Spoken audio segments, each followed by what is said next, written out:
Discrètes ou envahissantes, les graines elles se retrouvent un peu partout en ville. Mais est-ce que vous savez d'où elles proviennent? Je vous propose de mener l'enquête.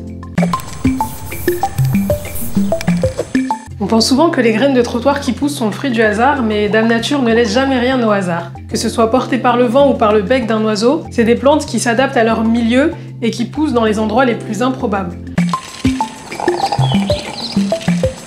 Quand on commence un potager sur balcon, on a tendance à choisir des plantes à rempoter ou des bulbes de fleurs. Mais prenez-en de la graine, les semences sont aussi très faciles à cultiver. Vous pouvez choisir des aromatiques, comme la sauge et le basilic, des petits fruits comme les tomates, ou des fleurs mellifères pour les abeilles, comme les capucines. Et en plus, il n'est pas impossible qu'un petit oiseau vienne jardiner à vos côtés sur le balcon.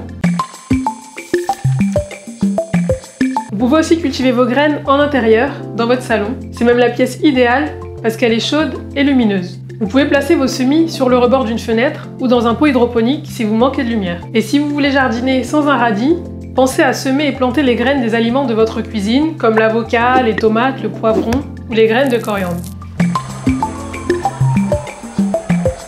Les graines et les plantes sont indispensables à la biodiversité urbaine. Elles nourrissent l'homme mais aussi d'autres êtres vivants comme les oiseaux, les insectes et les escargots. Pour ne pas faire chou blanc, choisissez des variétés qui sont adaptées à l'environnement où vous vivez, parce que certaines peuvent être envahissantes, voire dérégler l'écosystème. Si vous avez un doute, pensez à vous renseigner auprès de votre mairie.